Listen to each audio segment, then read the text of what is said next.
ছাত্রবৃন্দ, আশা করি তোমরা সবাই ভালো আছো। আজকে আমরা শুরু করতে যাচ্ছি এপিসোড 127।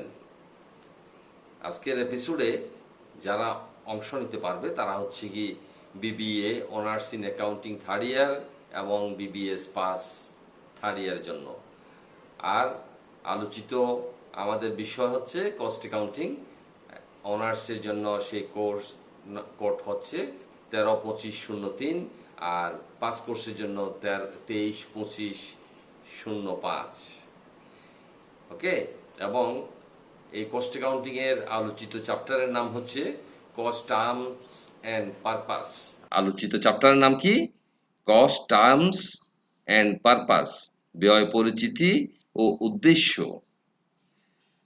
সুতরাং এই চ্যাপ্টারের যে বিষয় নিয়ে আমরা আলোচনা করতে যাচ্ছি, কস্ট স্টেটমেন্ট বা উৎপাদন ব্যয় বিবরণী এর তৃতীয় অংশ। প্রিয় শিক্ষার্থীবৃন্দ, আজকের পাঠে তোমরা যা জানতে পারবে সেটা জানিয়ে রাখছি। উৎপাদন ব্যয় বিবরণীর সংক্ষিপ্ত ছক এবং একটি উদাহরণ। আমরা কস্ট অ্যাকাউন্টিং এর কস্ট স্টেটমেন্ট সম্পর্কে ধারাবাহিকভাবে আলোচনা করে আসছি। আজকে আমরা সেই কস্ট শিটের একটি সংক্ষিপ্ত ছক আগে আলোচনা করব, তারপরে আমরা একটি প্রশ্ন উত্থাপন করব। সেই প্রশ্নের আলোকে আমরা আনসার তৈরি করার চেষ্টা করব। প্রিয় শিক্ষার্থীবৃন্দ, প্রথমে দেখে নিই আমরা ছকটা কিরকম। প্রথম, র মেটেরিয়াল ইউজড এর সাথে যোগ হবে ডাইরেক্ট ওয়াইজেস এবং ডাইরেক্ট এক্সপেন্সেস। র মেটেরিয়াল কি জিনিস? যে পণ্য উৎপাদনের জন্য আমরা যেই দ্রব্যটা ব্যবহার করি সেটাই হচ্ছে র মেটেরিয়ালস। তার সাথে ডাইরেক্ট ওয়াইজেস এবং ডাইরেক্ট এক্সপেন্সেস যোগ হয়ে যাচ্ছে। কেমন? ডাইরেক্ট এক্সপেন্সেস যোগ করার পরে যে রেজাল্টটা আমরা পাবো সেটার নাম হচ্ছে প্রাইম কস্ট। নাম কি? Prime cost. প্রাইম কস্টের সাথে যোগ হবে ফ্যাক্টরি ওভারহেড বা কারখানা উপরি খরচ এবং রেজাল্টের নাম হবে ফ্যাক্টরি কস্ট। ফ্যাক্টরি কস্টের সাথে যোগ হবে opening work in process minus হবে closing work in process. Result হবে প্রোডাকশন কস্ট। এর সাথে যোগ হবে ওপেনিং ফিনিশ গুডস এবং মাইনাস হবে ক্লোজিং ফিনিশ গুডস। রেজাল্ট হবে cost of goods sold. Okay, এবং কস্ট অফ গুডস সোল্ড এর সাথে যোগ হবে অপারেটিং ওভারহেড বা পরিচালনা উপরি খরচ। এই অপারেটিং ওভারহেড দুই প্রকার: office and administrative overhead, selling and distribution overhead. সবশেষে যে রেজাল্ট আমরা পাবো সেটার নাম হচ্ছে টোটাল কস্ট। টোটাল কস্ট এর সাথে প্রফিট যদি আমরা করতে পারি যোগ হবে, যদি লসে বিক্রি করতে হয় তাহলে মাইনাস হবে এবং রেজাল্ট নাম হবে সেলস। ওকে, এটা হচ্ছে আমাদের সংক্ষিপ্ত ছকের একটি নমুনা। কেমন? তাহলে এই ছকের আলোকে আমরা যে পরিভাষাগুলি ব্যবহার করেছি সেগুলি একবার আমরা দেখে নিই। পরিভাষাগুলি কি কি? Raw material used, prime cost, factory cost, production cost, cost of goods sold, total cost. Okay, আমি আবার তোমাদেরকে একটু পুনরায় মনে করার চেষ্টা করি। সেটা হচ্ছে কি পরিভাষাগুলি, কস্ট স্টেটমেন্ট এর পরিভাষাগুলি কি কি? হ্যাঁ, তোমরা একটু মনে করার চেষ্টা করো। নাম্বার 1 কি? Raw material used. Number 2 prime cost. Number 3 factory cost. Number 4 production cost. Number 5 cost of goods sold and number 6 total cost. Okay, আবার একটু মুখস্থ বলার চেষ্টা করো তো দেখি। Raw material used, prime cost, number 2, number 3 factory cost, number 4 production cost, number 5 cost of goods sold, number 6 total cost. Okay, এখন আমরা পরবর্তী ধাপে যাচ্ছি, সেটা হচ্ছে কি একটি উদাহরণ এবং সেই উদাহরণের আলোকে একটি প্রশ্ন। প্রিয় শিক্ষার্থীবৃন্দ, আমি তোমাদের মনোযোগ আকর্ষণ করছি এই প্রশ্নটা দেখার জন্য। From the following informations, prepare a cost statement of Jamil Limited for the year ended 31st December 2019. Raw material purchased, opening raw material, closing raw material, direct wages, direct expenses, factory overhead, opening work in process, closing work in process, opening finished goods, closing finished goods, office and administrative overhead, selling and distribution overhead, লাস্টের item হচ্ছে sales. ওকে, প্রশ্নটা তোমাদের বোঝার সুবিধার্থে এবং অঙ্ক করার সুবিধার্থে ধারাবাহিকভাবে উপস্থাপন করা হয়েছে, খেয়াল করে দেখো। র ম্যাটেরিয়াল থেকে সেলস পর্যন্ত একদম আনসার শিটে আমরা যেভাবে লিখে যাব, এখানে কিন্তু সেটা উপস্থাপন করা হয়েছে তোমাদের অঙ্ক করার সুবিধার্থে। প্রিয় শিক্ষার্থীবৃন্দ, আমরা এখন সেই আমাদের কস্ট স্টেটমেন্ট তৈরি করতে যাচ্ছি। প্রথমে কস্ট স্টেটমেন্ট তৈরি করার জন্য আমাদেরকে যে ছকটা তৈরি করতে হবে, সেই ছকটা উপরে একটা হেডলাইন আমাদেরকে সবসময় লিখতে হয়, সেটা হচ্ছে কি প্রতিষ্ঠানের নাম। আমাদের প্রতিষ্ঠানের নাম কি? জামিল লিমিটেড। কি করতে যাচ্ছি? কস্ট স্টেটমেন্ট তৈরি করতে যাচ্ছি, সেটাও লিখতে হবে। কেমন? এরপরে ইয়ার এন্ডিং এর তারিখটা। ওকে, দেখো তাহলে আমরা কি করছি। যে Jamil limited cost statement for the year ended 31st December 2019 এবং এই ছকটা কেমন এলিমেন্টস অফ কস্ট, এখানে ধারাবাহিকভাবে আমরা খরচের বিবরণগুলো লিখব আর এখানে টাকাগুলা লিখতে থাকব। ওকে,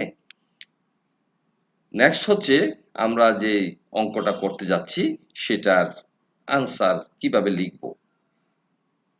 ওকে, প্রথম বিষয় কি ছিল? র মেটেরিয়াল ইউজড। র মেটেরিয়াল ইউজড, আমরা দেখি র মেটেরিয়াল ইউজড কিভাবে নির্ণয় করা হয়। ওপেনিং র মেটেরিয়ালস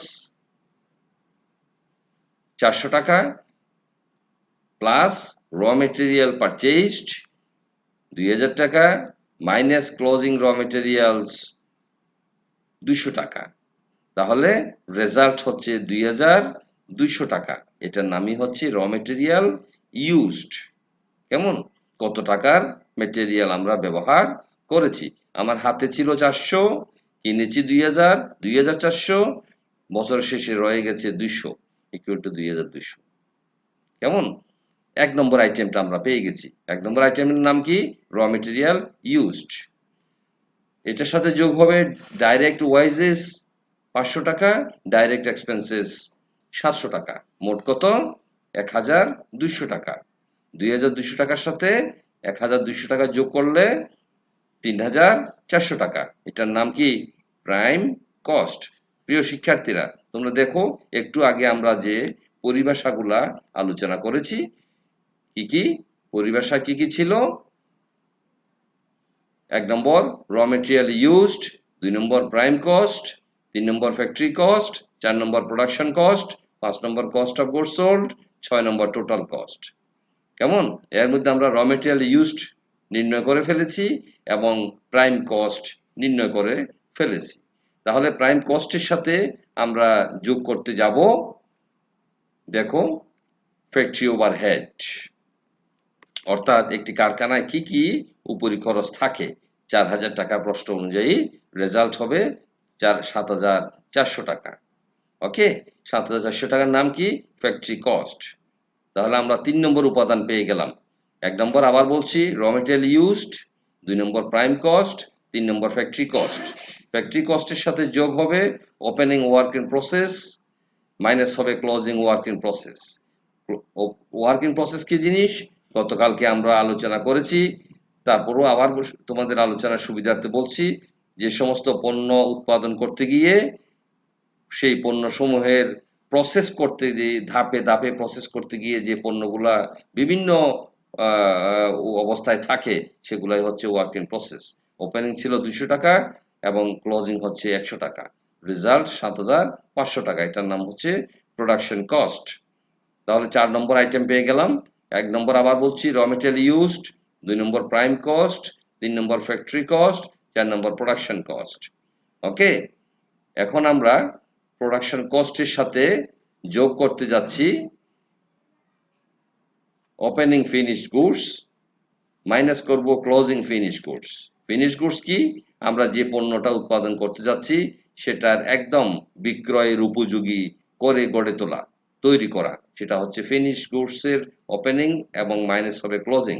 400 ছিল ওপেনিং এবং ক্লোজিং হচ্ছে 200, ইকুয়াল টু 7,700। এটার নাম হচ্ছে কস্ট অফ গুডস সোল্ড। ওকে, আমরা 5 নম্বর আইটেম পেয়ে গেলাম, কস্ট অফ গুডস সোল্ড। এটার সাথে যোগ হবে অপারেটিং ওভারহেড। অপারেটিং ওভারহেড প্রশ্নে কি কি ছিল? 1 নম্বর office over and administrative overhead 1,500 টাকা, 2 নম্বর সেলিং অ্যান্ড ডিস্ট্রিবিউশন ওভারহেড 2,500 টাকা, মোট 4,000 টাকা। 4,000 টাকা কি কি কি এটা অপারেটিং ওভারহেড, অর্থাৎ একটি প্রতিষ্ঠান পরিচালনা করার জন্য যে খরচগুলো হয়।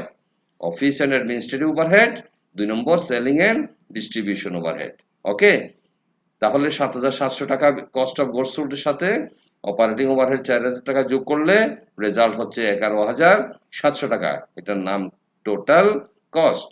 ওকে, প্রিয় শিক্ষার্থীরা, আমরা কিন্তু 6 নম্বর পর্যায়ে এসে গেছি। এরপরে 11,700 টাকার সাথে এখন প্রফিট হবে না লস হবে?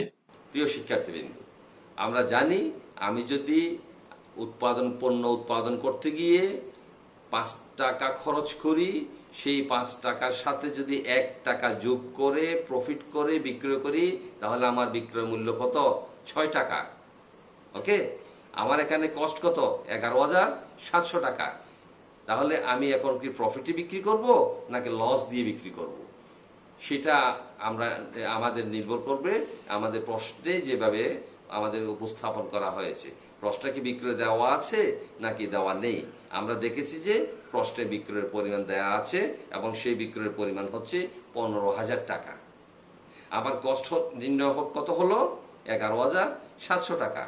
আবার বলছি, আমি 5 টাকা খরচ করেছি উৎপাদন করতে, 1 টাকা প্রফিটে বিক্রি করব, তাহলে মোট সেলস ভ্যালু কত? 6 টাকা। কেমন? এখানে 11,700 টাকা আমার কস্ট পড়েছে, আর প্রশ্নে দেয়া আছে আমার সেলসের পরিমাণ 15,000 টাকা। তাহলে আমরা খুব সহজেই আমার প্রফিট অথবা লসটা নির্ণয় করতে পারি। চলো দেখা যাক আমাদের আনসার শিটে সেই প্রফিটের পরিমাণটা কত। দেখো, কস্ট হচ্ছে 11,700 টাকা, আমরা এখানে দেখতে পাচ্ছি। তাহলে সেলস যদি প্রশ্নে 15,000 টাকা দেয়া থাকে, তাহলে সেই 15,000 টাকা থেকে কস্ট 11,700 টাকা মাইনাস করলে আমরা পাই 3,300 টাকা। এটাই হচ্ছে প্রফিট, এবং সেলস ভ্যালু কত? 15,000 টাকা। প্রিয় শিক্ষার্থীবৃন্দ, আমরা একটি ছোট প্রশ্ন হলেও কিন্তু একটি গুরুত্বপূর্ণ আলোচনা আজকে শেষ করলাম। প্রথমে শিখলাম কি? এক কস্ট শিটের একটি নমুনা। দ্বিতীয় শিখলাম কি? সেই কস্ট শিটে বেসিক কি কি আইটেম থাকে, যে বেসিক যে 6টি আইটেম থাকে। কয়টি আইটেম? 6টি আইটেম। কি কি? আবার একটু মনে করার চেষ্টা করো। কি কি? হ্যাঁ, চেষ্টা করো, তারপরে পারবে ইনশাল্লাহ।